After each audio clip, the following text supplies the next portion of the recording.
저는 오늘 보스라의 양떼들이라는 제목으로 말씀을 나누려고 합니다. 미가 선지자는 유다 왕 아하스와 히스기야 때의 선지자입니다. 아주 비슷한 시기에 활동했던 선지자가 이사야 선지자입니다. 이사야는 궁중 선지자였습니다. 출신 성분도 좋았고 위치도 지위도 높았다. 그걸 알 수가 있습니다. 반면에 시골 모레셋 출신, 자랑할 것 없는, 아버지가 누구인지도 밝힐 수 없는 이런 가문 출신의 미가 선지자. 그런데 이 미가 선지자와 왕궁 선지자인 이사야의 예언은 매우 닮아 있습니다. 첫 번째 닮은 성격은 타락한 이스라엘 백성을 향해서 하나님의 심판이 반드시 임할 것이다, 그렇게 예언을 한다는 점입니다.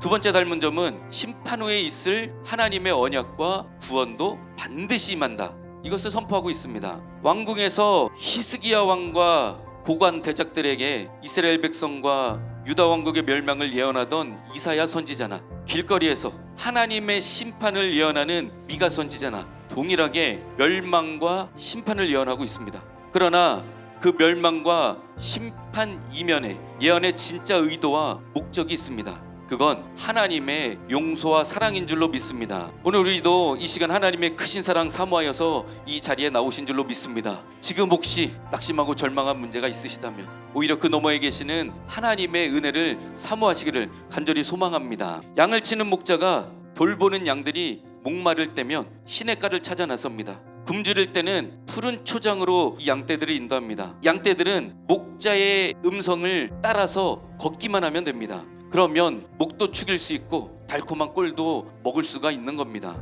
하나님께서는 절망과 고통에 신음하는 하나님의 백성들, 남은 자들을 반드시 다시 모아서 보스라의 양떼같이, 초장의 양떼같이 하시리라 약속해주고 계십니다. 보스라는 에돔족 속의 한 도시입니다. 이것은 푸른 초장으로 가득한 곳이었다고 합니다. 멸망이 끝인 줄 알았는데, 심판이 마지막인 줄 알았는데, 그 이후에 하나님께서는 보스라와 같은 초장으로 인도하실 텐데 그곳은 하나님의 양떼들만 갈 수 있습니다. 이 구원의 사역을 이루시는데 하나님께서 적극적으로 하시는 일이 있습니다. 첫 번째, 모으시는 겁니다. 하나님께서는 하나님의 양떼들, 하나님의 백성을 심판과 멸망에서 건져주시고 불러 모아주시는 줄로 믿습니다. 우리도 오늘 모였습니다. 악한 세상에 방치하지 않으시고 우리를 기억하셔서 낙심했거나 절망했거나 오히려 수고하고 무거운 짐진 자들을 다 불러주시니 그것이 진심으로 큰 은혜인 줄로 믿습니다. 선악과를 먹고 숨어든 아담을 하나님께서 불러주십니다.